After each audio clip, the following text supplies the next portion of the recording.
శ్రీ గురుభ్యో నమః. సింహి అపరాజిత మహామంత్రాలయం. అహం కమలానందనాథ.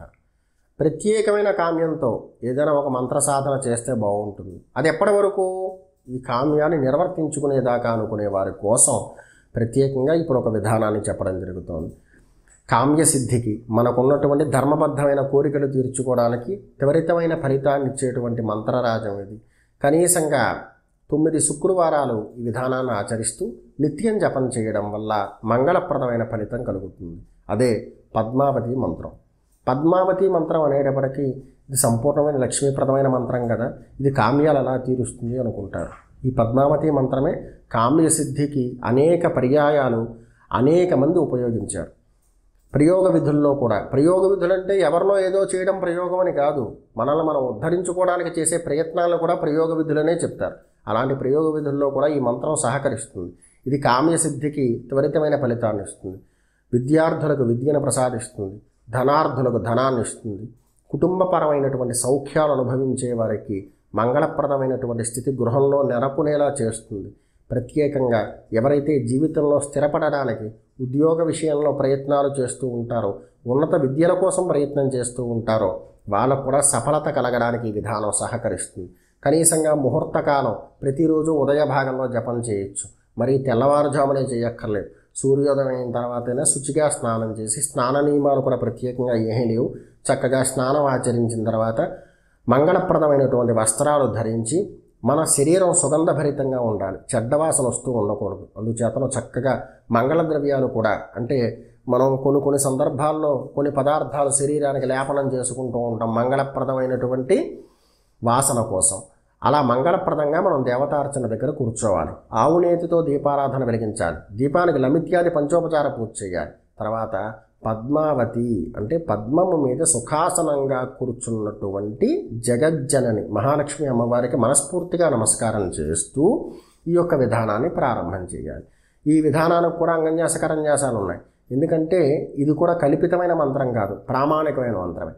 కాబట్టి ఎవరైనా గురువులను ఆశ్రయించి వారి ద్వారా మంత్రగ్రహణ చేసేవారు ఉంటే వారికి భవిష్యత్తులో సందేహ నివృత్తి కోసం శారదా తిలకంలో చెప్పబడినటువంటి ఈ విధానాన్ని ముందుగా మీకు తెలియజేస్తున్నాను. ఇక సర్వులు ఆచరించుకునేది ధ్యాన శ్లోకం, మూలమంత్రం మాత్రమే. ఈ రెండింటినీ కూడా సర్వులు ఆచరించవచ్చు ఉపదేశం లేకుండా. ఎవరైతే ప్రామాణికంగా సంపూర్ణంగా మంత్రన్యాసం, అంగన్యాసం, కరన్యాసాలతో చేస్తారో వాళ్ళు ఇప్పుడు చెప్పిన విధంగా గురువు గారి ద్వారా గ్రహించి చేసే ప్రయత్నం చేయండి. ఇక ఇలాంటి మంత్రాలు గ్రహించడానికి ప్రత్యేకంగా గురువులు లభించడం కష్టం. అందుచేతను చక్కగా అమ్మవారికి నమస్కారం చేసుకుని ధ్యాన శ్లోకము మరియు మంత్రముతో అమ్మవారి ప్రేరణ చేయొచ్చు. ఇది కూడా నమస్కరించి చేసుకునేటువంటి జపం. మనం ఆచరిస్తున్న జపం పట్ల శ్రద్ధ పెరగడానికి మనం ఏదైనా జపమాల ఉపయోగిస్తాం. లక్ష్మీప్రదమైన ఏ విధానానికైనా సరే తామరమాల సర్వోత్తమం. ఇక ఆ సందర్భంలో వైజయంతి మాల మెడలో ధరించి తామరమాలతో జపం చేయడం వల్ల లక్ష్మీప్రదమైనటువంటి కటాక్షం త్వరితంగా కలుగుతుంది.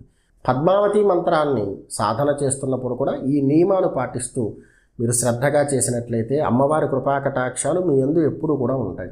మీరు జీవితంలో స్థిరపడడానికి, ఉన్నతిని సాధించడానికి ఈ మంత్రం మీకు ఎంతగానో సహకరిస్తుంది. ఇవన్నీ కూడాను కేవలం పుస్తక జ్ఞానం చేత చెబుతున్న మాటలు కాదు. గతంలో కొందరు చదువుకుని వాటిని ఉద్ధరించి వాటి వల్ల సత్ఫలితాలు పొందినటువంటివి ఏవైతే ఉన్నాయో వాటిని మాత్రమే మీకు తెలియజేస్తూ ఉన్నాను. మంత్రానికి సంబంధించిన మంత్రన్యాసాలు తెలియజేస్తున్నాను. అస్య శ్రీ పద్మావతీ మంత్రస్య బ్రహ్మ ఋషి గాయత్రీ ఛంద శ్రీ పద్మావతీ దేవత హ్రీం బీజం స్వాహాశక్తి శ్రీ పద్మావతీ ప్రీత్యర్థం జపే వినియోగ. ఈ మంత్రానికి కరన్యాస అంగన్యాసాల్లో హ్రామిత్యాది న్యాసం సులభంగా ఉంటుంది.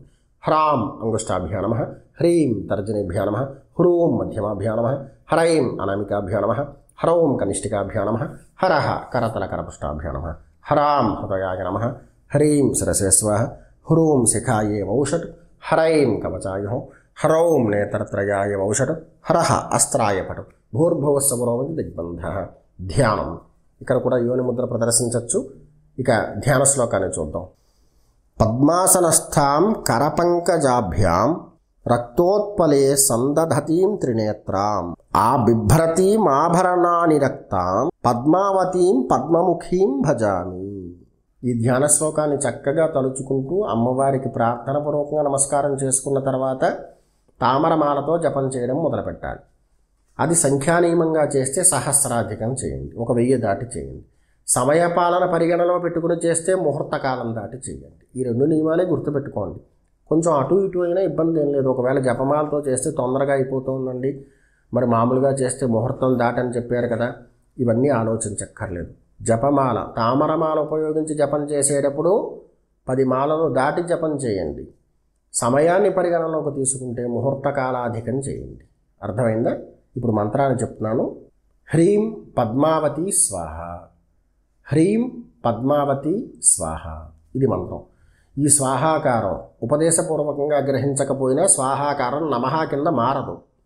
హ్రీం పద్మావతి స్వాహ అనే మంత్రాన్ని గురుముఖంగా గ్రహించిన వారైనా లేదా ప్రత్యక్షంగా ప్రేరణ చేస్తున్న వారైనా హ్రీం పద్మావతి స్వాహ అనే చెప్పాలి. దీంట్లో నమః మార్చుకోక్కర్లేదు. చక్కగా ఈ విధానాన్ని ఆచరించండి.